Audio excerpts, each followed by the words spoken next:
caro amigos e camaradas, regresso com prazer, com emoção e com alegria ao convívio com os socialistas aqui em Mangualde e aqui em Viseu. E quero dizer-vos que regresso com uma força, saudade do PS, saudade dos seus militantes. E quero começar por elogiar a Federação de Viseu, a direção política do partido aqui em Viseu, que organizou esta festa, comício, que marca o início das nossas atividades. E quero fazê-lo elogiando o José Junqueiro, um grande político. E um político a quem o PS muito deve. Ele fez um trabalho extraordinário aqui em Viseu. Ele contribuiu para a afirmação e para o prestígio do Partido Socialista. E por isso, no momento em que José Junqueiro, agora membro do Governo, vai deixar as funções de Presidente da Federação, eu quero dizer-lhe, em meu nome pessoal e em nome dos socialistas, que ele, sem dúvida, é um dos militantes mais destacados, um dos grandes quadros políticos do PS, e quero agradecer-lhe tudo o que fez para implantar aqui o Partido Socialista e para contribuir para a afirmação e para o prestígio do PS.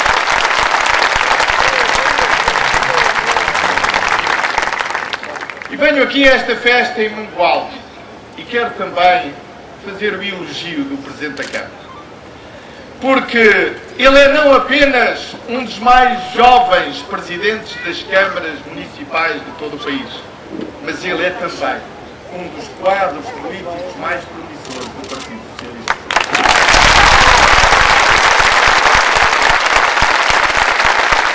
Quero dizer ao Presidente da Câmara que nós temos orgulho no seu trabalho.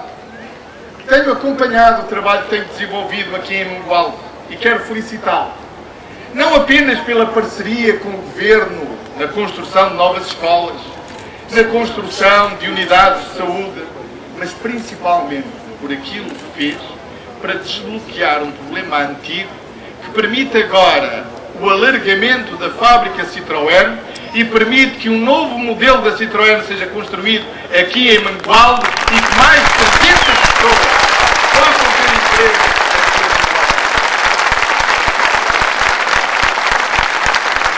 É isso que eu chamo um trabalho bem feito. Nós temos orgulho nesse trabalho. Mas estamos aqui em Mangualde, no distrito de Viseu. Um distrito atingido pelos fogos. E por isso permitam-me começar por fazer o elogio do dispositivo de combate aos fogos. O elogio dos bombeiros. O elogio do grupo da GNR que participa no combate aos fogos. O elogio dos nossos militares que durante estas semanas em que Portugal foi vítima de incêndios florestais, fazer o elogio dessas pessoas com a sua bravura, com a sua coragem, permitiram que Portugal pudesse enfrentar esse flagelo. A verdade é que nestas últimas semanas nós tivemos condições climatéricas só parecidas ao ano 2005 e 2003. Mas nessas condições climatéricas muito adversas, com um número de fogos diários superiores a 2003 e 2005, a verdade é que ardeu em Portugal, no período homólogo, apenas 1/3 daquilo que ardeu em 2003 e 1/5 daquilo que ardeu em 2005. É isso? É que eu chamo um bom trabalho feito. E por isso quero elogiar a ação dos bombeiros, quero elogiar a ação de todos aqueles GNRs e militares que se empenharam no combate aos incêndios, defendendo a floresta portuguesa. E quero fazê-lo em nome dos portugueses, para que essas pessoas sintam que têm a nossa solidariedade, são credoras da nossa admiração.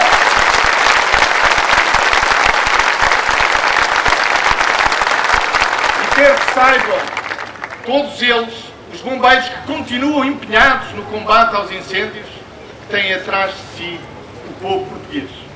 E que todos os portugueses admiram e estimam aquilo que têm feito para combater os fogos florestais. Mas, meus caros amigos e camaradas, eu venho aqui para vos deixar uma palavra de confiança. Para vos deixar a vós, militantes do Partido Socialista, independentes que apoiam o Partido Socialista, mas para deixar uma palavra de confiança aos portugueses. Confiança em nós. Confiança dos portugueses confiança em Portugal e confiança na economia portuguesa. E não falo nada. E comecemos por esta última, confiança na economia portuguesa. Nestes primeiros 6 meses, a economia portuguesa cresceu quase o dobro, ou melhor, mais do dobro do que aquilo que o Governo tinha previsto no início do ano. Entre janeiro e junho, a economia portuguesa cresceu em termos homólogos 1,6%, quando o Governo previu para todo o ano 0,7% de crescimento homólogo. Isso significa uma recuperação do crescimento económico. E a verdade é que, se compararmos esse crescimento destes primeiros 6 meses com o crescimento verificado na Europa, nós podemos constatar que a economia portuguesa cresceu nestes 6 meses mais do que cresceu em média a União Europeia. É isto que se chama recuperação. A nossa economia está recuperada.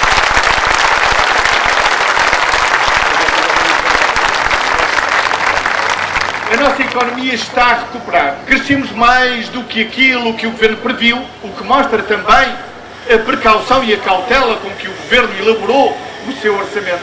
Mas cresceu mais também que a Europa. E esse crescimento fica a dever-se também às exportações.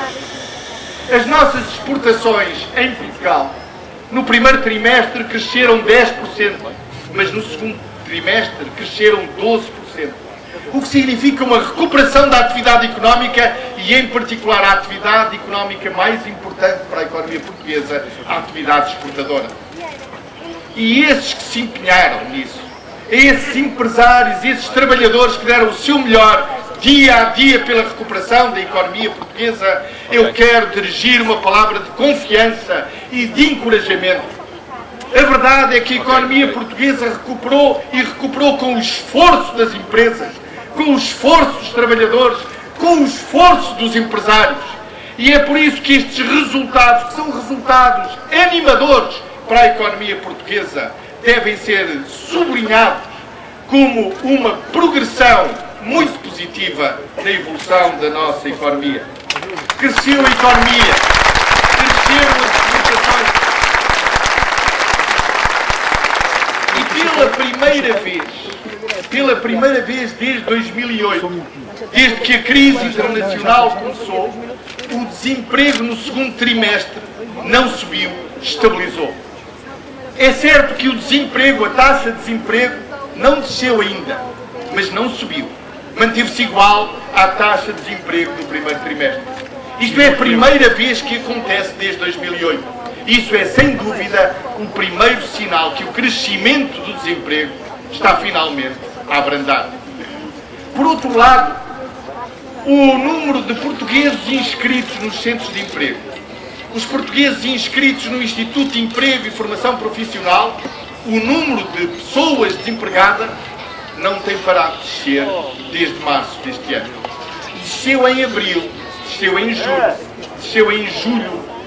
E isso significa também um movimento de paragem do crescimento do desemprego, o que é uma boa notícia para a economia e uma boa notícia para a sociedade portuguesa.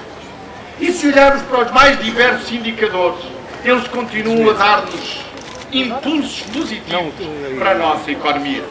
Se olharmos, por exemplo, para o turismo, números que foram, aliás, divulgados esta semana pelo Banco de Portugal, a verdade é que as receitas de turismo em junho aumentaram 10%, o que já não se verificava há muito tempo. E de forma acumulada, isto é, entre janeiro e junho deste ano, as receitas do turismo subiram 7,4%, o que augura um ano de turismo mais positivo que os anos anteriores, o que augura uma recuperação de um setor vital da nossa economia. É por isso que este conjunto de sinais são um conjunto de sinais encorajadores, motivadores, e é por isso que venho aqui deixar uma palavra de confiança. Confiança a todos os portugueses que todos os dias, dia a dia, dão o seu melhor para transformar o nosso país.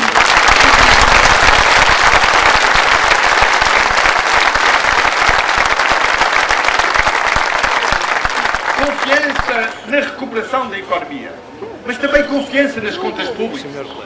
A verdade é que as nossas receitas subiram entre janeiro e julho quase 6%.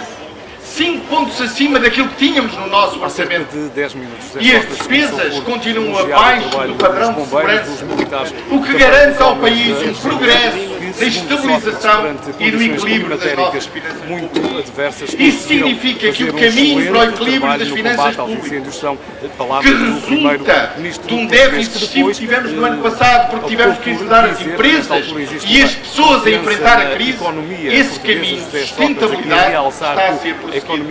Isso é absolutamente fundamental. Fundamental para assegurar o crescimento continuado da nossa economia, mas fundamental também para assegurar o financiamento para a economia. Ainda não abordou temas Confiança na economia, confiança no andamento das nossas contas públicas, mas confiança também no nosso projeto de modernização para o país. Confiança num projeto que pretende vencer os déficits estruturais, o atraso de Portugal relativamente aos países mais avançados e nas áreas mais sensíveis. E gostaria de destacar 3, porque elas constituem as prioridades mais emblemáticas e mais importantes do nosso projeto reformista de modernização do nosso país. Em primeiro lugar, a educação e a ciência, que sempre constituíram ao longo destes 5 anos uma prioridade para nós. Na ciência, nós pela primeira vez, 1,51% do nosso produto interno bruto é aplicado na investigação científica.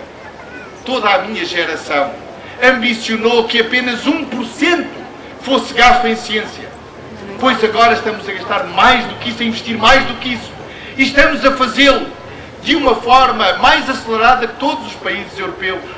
A verdade é que Portugal foi um daqueles que mais subiu no investimento em investigação, no investimento em desenvolvimento científico, e o nosso sistema científico está hoje mais forte ao serviço também de um futuro melhor e ao serviço de uma economia melhor.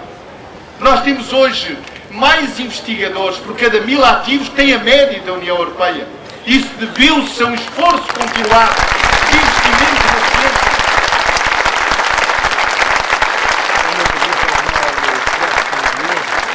Em 2008, nos disse 1,51% do nosso produto interno bruto foi aplicado e investido em ciência e em investigação e desenvolvimento. E com isso, permitiu-nos ultrapassar países como, por exemplo, a Espanha ou a Irlanda, em termos de investimento em função da nossa riqueza. Mas a nossa ambição vai mais para além. É por isso que já definimos como objetivo que daqui a 10 anos, em 2020, nós temos que chegar àquilo que é a meta europeia. Nós queremos que 3% do nosso PIB seja investido em ciência, porque ciência é desenvolvimento, porque ciência é modernização, porque precisamos de um sistema científico ao serviço de uma economia melhor. Investimento em ciência, mas também investimento no ensino superior. Nós temos hoje mais jovens e mais adultos no ensino superior do que alguma vez Portugal teve. 36% dos nossos jovens com 20 anos estudam no ensino superior. Isso é a maior garantia de um futuro melhor para o nosso país. A aposta no ensino superior, a aposta nas universidades, a aposta no conhecimento e no saber. É por isso que a aposta na educação é absolutamente vital e vai continuar nos próximos anos. E se há prioridade que nós devemos estabelecer em todas as políticas públicas, é a prioridade à educação. Na ciência, no ensino superior, mas também nos cursos profissionais, também no ensino secundário, onde o nosso abandono escolar declinou e de que forma nos últimos 5 anos. No ano passado, tivemos o melhor número de abandono escolar das últimas décadas. Igualámos Espanha pela primeira vez. Não é ainda suficiente, é certo, mas estamos a fazer um caminho e temos que o continuar. É por isso que quando abrir agora o ano escolar, não são apenas os professores que estão colocados a tempo e horas e estão colocados por 3 anos. É que quando abrir o ano escolar, abrirão mais 100 novas escolas públicas em Portugal, porque nós estamos a fazer o maior investimento de sempre na educação e na escola pública. E este é o maior investimento e o melhor investimento que podemos fazer no nosso futuro. Há quem diga que é investimento caro. Bom, para esses que acham que o investimento é caro na educação, tentem a ignorância e vão ver que o investimento na ignorância paga-se a prazo de uma forma dramática. O investimento na educação, essa é a prioridade. Mas também investimento na energia, na reforma estrutural que estamos a levar a cabo na área da energia. A aposta nas energias renováveis fez do nosso país um dos países da linha da frente em todo o mundo na área das energias renováveis. Estamos a investir como nunca na energia eólica. Estamos a corrigir um erro do passado, que foi o facto de não termos investido na energia hídrica. Estamos hoje a fazer mais barragens do que nunca. Nunca como agora foram feitas tantas barragens ao mesmo tempo. Estão neste momento em construção 6 barragens. Há alguns reforços de potências e barragens novas, como é o caso de Ribeira Dio, aqui, também no distrito de Viseu. Mas vamos fazer outras, vamos fazer Foz Tua e vamos fazer giraboios aqui no distrito de Viseu, porque isso é uma aposta absolutamente fundamental. E porquê o investimento na energia? Por 3 razões bem simples de explicar. Porque, em primeiro lugar, investir em energias que são produzidas aqui no nosso país aumenta a nossa autonomia, reduz a dependência do exterior e a dependência do petróleo, limita o nosso endividamento externo e contribui para a afirmação de uma economia mais amiga do ambiente. É assim que se constrói um país moderno e é assim que se constrói um país moderno.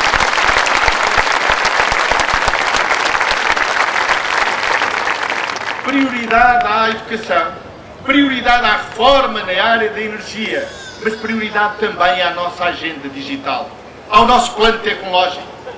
Nós fizemos um investimento como nunca foi feito na massificação da utilização dos computadores. Estamos agora a fazer um investimento que é exemplo em todo o mundo e em toda a Europa nas redes de nova geração, para trazer a banda larga de alta velocidade a todo o território nacional e para fazer do nosso país um país que está na fronteira tecnológica. É por isso que o investimento na agenda tecnológica, na massificação tecnológica, é absolutamente essencial para construir em Portugal um país moderno, que usa as novas tecnologias ao serviço de uma administração pública melhor e ao serviço de uma economia mais eficiente.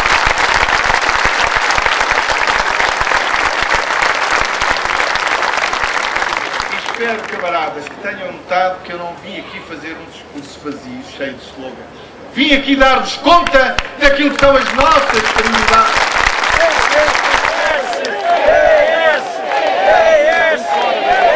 A política está cheia de retórica vazia e de vulgaridades e de banalidades debitadas a uma velocidade supersónica.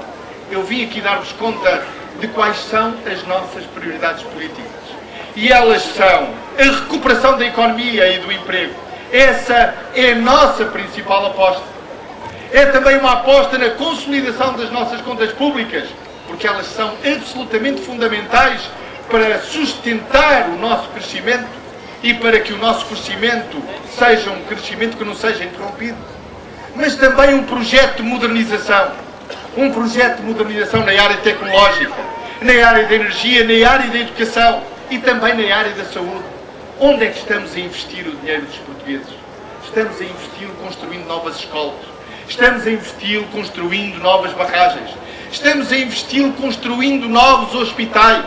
Estão neste momento 6 novos hospitais em construção no nosso país e um deles, aliás, bem perto daqui, o Hospital de Lamego. Mas vamos construir mais ainda este ano.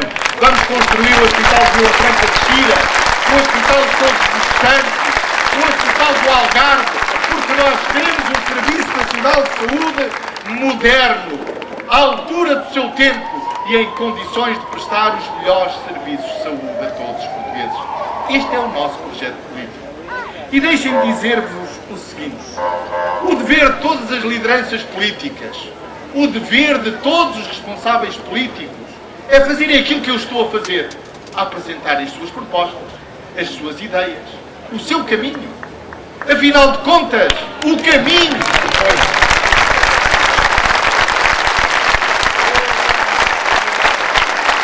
Mas o vejo para aí é alguns que se dispensam de apresentar as suas propostas, o seu contributo para melhorar a vida do nosso país e se dedicam apenas ao discurso da promoção e da ameaça da crise e da ameaça da instabilidade política. Pois eu quero a esse propósito, porque isso é sério, gostaria de fazer 3 comentários. E o primeiro é este. É apenas uma pergunta. Uma pergunta que certamente estará no espírito de todos os portugueses. Mas será deste discurso que o país precisa? Será que o país precisa que lhe falem em ameaças de crise política? Ou que lhe falem em ameaças de instabilidade política? Mas será que agora que a economia recupera, agora que o emprego parou, que o desemprego parou de crescer, e agora também que a crise financeira internacional está a ser combatida, este é o momento para lançar no país o discurso da crise e da instabilidade política? Certamente que não. Era mesmo a última coisa que o país